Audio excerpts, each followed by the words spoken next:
오만방자하게 굴던 기획재정부의 수장으로서 부끄럽지 않습니까? 제가 오만방자하게 군 적이 한 번도 없습니다, 의원님. 기획재정부가 전체적으로 역사적으로 오만방자하게 많이 굴었어요. 오만방자한 행태를 한번 말씀해 주시죠. 많지요. 예산을 의논도 안 하고 78%씩 깎고 이게 오만방자함을 넘어서 지나치게 과도한 권력을 행사하는 거지 뭡니까? 의원님, 부총리, 예산을 잠깐만요. 삭감해서 국회에 제출한 자, 겁니다. 국회 심사 질의 과정에서 중입니다. 국회에서 심사를 하시면 됩니다. 그걸 오만방자하고 하다고 말씀하시면 안 되죠. 과도한 권력을 행사하고 있는 거죠. 그것도 예산 재정 권력을 주어진 가장 권한을 무시무시한 행사를 예산 하고 재정 있습니다. 권력을 행사하면서 세수 전망 축의 오차 발생에 송구하다고 하셨죠. 그러셨죠. 예, 어제 말씀드렸습니다. 윤석열 정부의 역대급 대규모 세수 오차 문제는 그동안 정부를 떠나서 기재부 장관들이 수시로 입버릇처럼 말해온 송구하다, 경제가 이렇게 될 줄 몰랐다, 이런 말로는 결코 넘어갈 수 없는 중차대한 사안입니다. 이렇게 대규모 오차가 난 적 없었죠? 인정하시죠? 예, 플러스 오차도 많이 났습니다. 이렇게 큰 오차 난 적은 역사 이래 처음이잖아요. 인정하시죠? 예, 상당 폭의 오차가 발생한 겁니다. 30% 이상이 상당폭이에요? 올해는 국세 400조 예산에 무려 15%인 올해만 15%예요. 예. 예산에 무려 15%인 59조라는 역대급 세수 펑크에 여기에 작년 5월 윤석열 정부가 임기 시작한 일주일도 안 돼서 추경호 장관께서는 초과 세수가 53조 발생할 것 같다. 그러니 추경을 편성하겠다라고 했습니다. 그랬죠? 추경 편성하면서 초과 세수를 활용을 한 거죠. 네, 53조. 네. 그러면 윤석열 정권 1년 반도 지나지 않았는데 작년 53조, 올해 59조 정부가 발표한 것만 해도 112조 이상이에요.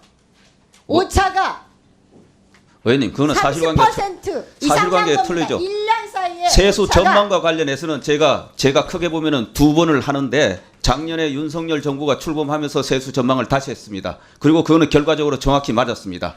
그리고 금년에는 당초보다 여러 경제 상황 때문에 세수 전망이 틀렸습니다. 쉽게 말하면 1승 1패입니다. 어쨌든 기재부가 1년 사이에 30% 이상이나 세수 오차를 발생시킨 겁니다. 100조가 넘는 돈이고요. 세수 오차는 여론조사를 포함해서 플러스 마이너스 5.5%를 넘지 말아야 된다는 게 상식 아닌가요? 오차는 플러스 마이너스 5% 넘지 말아야 된다. 이게 상식이죠. 지난번에 한 말씀드린 대로 세계 경제 상황이 워낙 급변했기 때문에 주요 선진국들도 오차가 많이 나고 있다. 저는 선진국이 나고 있기 때문에 우리가 나야 된다. 이 말씀을 드리는 건 아닙니다. 그만큼 세수 전망 추계 정확하게 하는 데는 굉장히 어려움이 많은 이 최근의 여러 경제 상황이다. 이 말씀을 드리는 겁니다. 근데 그 말씀이 맞지가 않는 게 윤석열 정권의 이 대규모 오차는 세제 개편이 큰 원인이에요. 다른 나라들이 그렇게 세제 개편 많이 안 했어요. 영국의 트러스 정부는 내각은 그 부자 감사하다가 아예 쫓겨나고 물러났어요. 의원님, 세제 개편과 관련된 금년의 세수 역량은 약 6조 밖에 되지 않는다. 이 말씀을 다시 한번 드립니다. 이 윤석열 정권의 대규모 오차는 단순한 세수 오차 문제가 아니라 잘못된 경제정책과 재정정책, 세수 예측 전문성 부족이 함께 초래시킨 국가재정 역사상 가장 참담한 결과입니다. 최고의 전문성을 갖춘 집단인 양 온갖 예산 재정 권력을 휘두르면서 예산 정치를 하고 오만방자하게 굴던 기획재정부의 수장으로서 부끄럽지 않습니까? 제가 오만방자하게 군 적이 한 번도 없습니다, 의원님. 기획재정부가 전체적으로 역사적으로 오만방자하게 많이 굴었어요. 의원님, 오만방자한 거는 어떤 게 오만방자입니까? 인정합니다. 그 부분은. 오만방자한 행태를 한번 말씀해 주시죠. 많지요. 예산을 의논도 안 하고 78%씩 깎고 이게 오만방자함을 넘어서 지나치게 과도한 권력을 행사하는 거지 뭡니까? 의원님, 부총리, 예산을 잠깐만요. 삭감해서 국회에 제출한 자, 겁니다. 국회 심사 질의 과정에서 중입니다. 국회에서 심사를 하시면 됩니다. 그걸 오만방자하고 하다고 말씀하시면 안 되죠. 과도한 권력을 행사하고 있는 거죠. 그것도 예산 재정 권력을 주어진 가장 권한을 무시무시한 행사를 하고 예산 재정 있습니다. 권력을 행사하면서 그렇게 어느 정도의 책임을 통감하고 있습니까?